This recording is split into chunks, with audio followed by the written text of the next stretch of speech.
Hello everyone, this time I decided to try to do a voiceover, so we're gonna see how this works.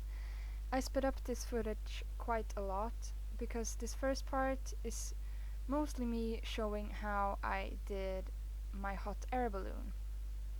But the paper you see on the left is a recycled part from a milk carton, and I was going to paint it and to recycle, but it didn't actually work.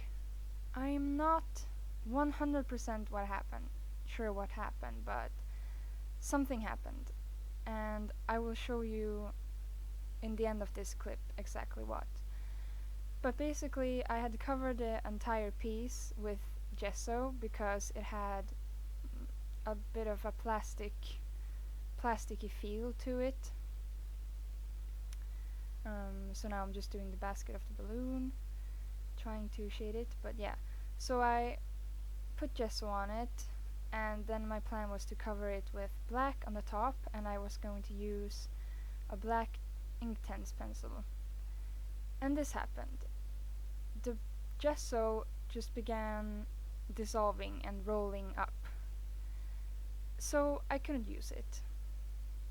So what happened was I scratched the whole recycling idea, sadly, and I took out my regular art journal because I was determined to do something artsy that night. It's very late when I'm doing this.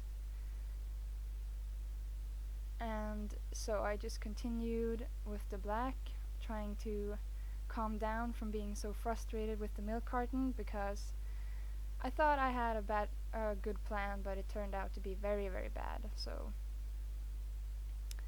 But maybe sometimes good art can come out of anger. Let's just hope so. So I was, yeah, I was a bit frustrated by this point, but I didn't want to stop.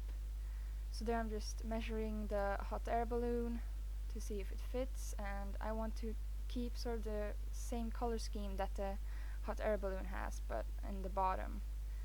So I'm going in with a red Inktense pencil now, and soon I will go in with a blue.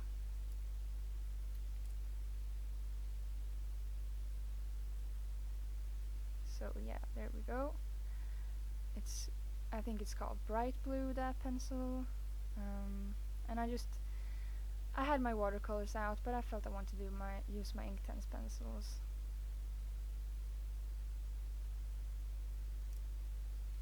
And let's see, what will I do next?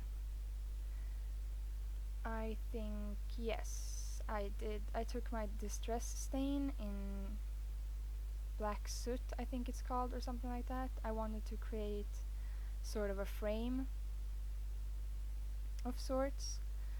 So I decided to dab this all around, and I don't know how many of kitchen sponges I've cut up, but I seem to misplace them every time. So right now I'm using a paper towel, which is not the best because it instantly sucks up all the ink. So it took a bit longer than I would have liked. But it was late and I wanted to do this idea I had in my head, so I just went for it.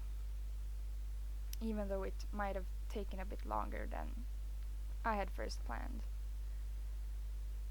So I'm dabbing, trying not to get frustrated since everything was drying up.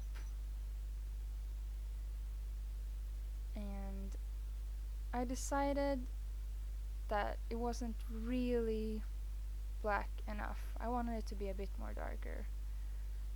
So I decided to mount a stamp, and it's a bit off screen, but you can see a little bit of it. And it's sort of a lacy edge of sorts. It's kind of a jagged, lacy edge that you can just use wherever you feel like on your paper, but I think it really fits as a border. So that's what I used it for, and I was pretty pleased with that. It gave the effect that I wanted, even though it was sloppy, but I was aiming for a bit of a sloppy, grungy look on this one. And then I had made my own stencil with a bit of thicker paper. It's not really cardstock, it's more just thick paper. regular paper, and it worked fine, I think. So this is a distress paint, and there we go, 3 little tiny hearts. I really like that stencil, so I might redo it in plastic or something a bit more durable. That's my Pritt gluing sticks. It's one of those roller. I can't say I'm too fond of it because it clogs up a lot. I don't know if I'm just using the wrong technique or if it's just like that. But yes, it clogs up quite a bit. But it sticks things down pretty well, so I'm happy with it. It's better than a glue stick, I think. And I grabbed my micron to outline things because, as you all know by now, I like to outline and have very sharp lines on my things. And then I wanted to write my message, and I decided to take one of my pens that it's a SIG pen, I think. I don't really have it in front of me, so I can't read the name, but just ask in the comments if you want to know. But it has a calligraphy tip on one side, so I decided to write with it. So I'm writing Stormy Day because it had been thundering a lot, and lots of love because I had gotten lots of love that evening. So this is how I finished it, and I'm very pleased with it. So see you next time.